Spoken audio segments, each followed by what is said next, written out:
Welcome to Blood Bowl 2 Legendary Edition. I'm continuing my review of my Amazon campaign. In last season's Open Ladder, the Amazons have played 3 matches and we have 3 victories. In my last match, my newest recruit, the thrower Esther, leveled up after she scored a touchdown. So she is the only player on the team who has leveled up. This is Esther, the catcher, sorry, not the thrower. Did I say thrower? Catcher. So I've given her the block skill, which means she is another player on the Amazon team who has both block and dodge, which makes it very hard for opponents to knock her down. I think the ultimate goal with the catchers is to use their access to agility skills to give them skills like sidestep. Once you have a player with block, dodge and sidestep, it is very hard to get rid of them. As a ball carrier, they are hard to knock down. As a marker, they are hard to get away from. So we are playing another High Elf team, Nimble Fodder.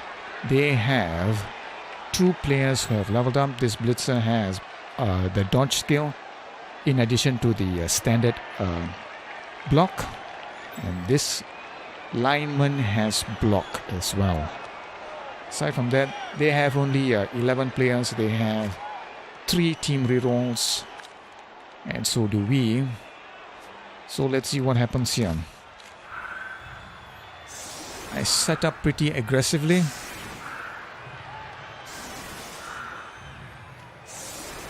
It's not something I would do against a team like, say, the Dwarves or Chaos Dwarves, but because I was up against the High Elves and they don't have a lot of players with block at the moment, I was feeling pretty confident. I put 2 of my blitzers on the line of scrimmage, make it harder for the opposition to knock down my players.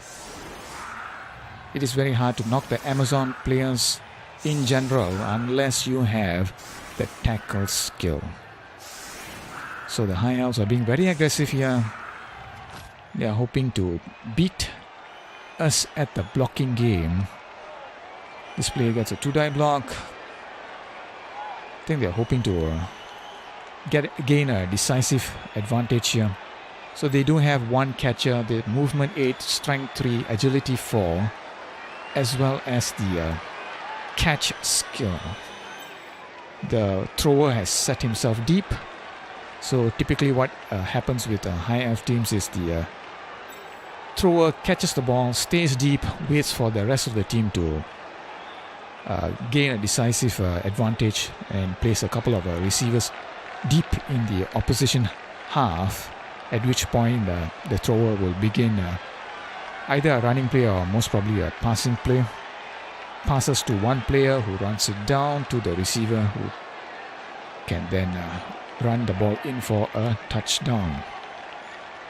It's very hard to pin down the High Elves, especially if you don't have any tackle. It's not really tackle is not really effective against the High Elves right now because they don't have a lot of players with dodge. The main problem with the High Elves is they have agility 4, which gives them a base 83% chance of dodging away into a free square.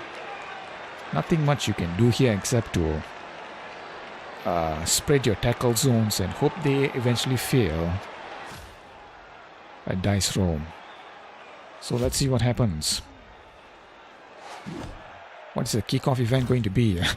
One of the elves suffers an injury. It's a KO, unfortunately.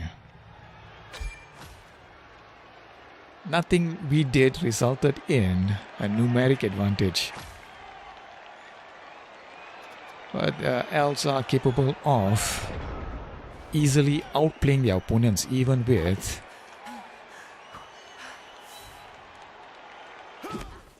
fewer players. So the first block results in 1 in 9. The High Elf coach was forced to reroll, and the subsequent block was a push. First turn, first move. And the frustration is already mounting up for the High Elf coach. Second block, also a push. Third block, defender stumbles, and that is turned into a push because of the Amazon's dodge skill.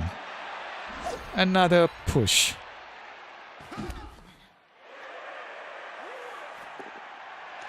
Another one.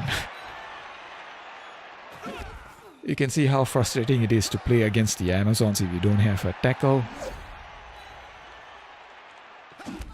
Push again. Guess what? Another push. So the thrower picks up the ball. No drama there. Is there going to be a blitz here? Here it comes. What do you think it's going to be? Oh. So let's recap here. Before the match itself started, one of the High Elves was KO'd. First block was a required a reroll, and the subsequent blocks were all pushes. The blitz resulted in a failed GFI. So you can just imagine the frustration of the opposing coach here. So my turn to block or blitz. So I move one of my players up here to give my blitzer here, Scylla, who had 2 SPP, a target for the blitz. Now I'm obviously going to pick one of the High Elf linemen here because that would be safe. 2-die block against a lineman without any skills is probably going to result in a knockdown, especially if you use a team reroll. I was probably not going to use it. Let's see what happens. Here is the blitz. It's a knockdown. And it's an injury. So you can just imagine the look on the High Elf coach's face at this point in the game. My blitzer gains another 2 SPP, uses apothecary, and the resulting injury is loses 1 point in agility.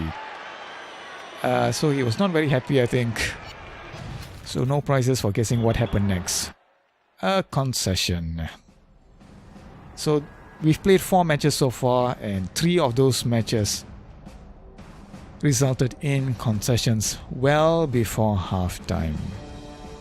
So the great thing about this one was at the very least, we got another 2 players leveled up. My blitzer finally leveled up, and so did this line woman. So far 4 matches played, 3 players leveled up. In terms of statistics, not much to report here. 7 blocks succeeded. Meanwhile, 1 block succeeded, 1 injury inflicted. In terms of SPP, 2 players got 5 SPP for the randomly awarded MVP awards, and my blitzer who caused the injury got 2 SPP. In terms of dice rolls, nothing much to report here.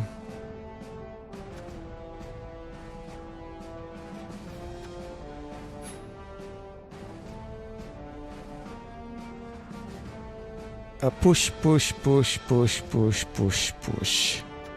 Meanwhile, 1 block made, 1 injury inflicted. I did not roll a single dice D6 for this game. So that was the 4th match for the Amazons. Another concession. In my next match, however, we would be facing another Chaos team, and this time we would go the distance again. And more interestingly, we would be up against a team who had superior team value. So much so that I could afford to get a wizard for the match. Now, would this wizard be a Gandalf or would he be a Rincewind? I will see you next time.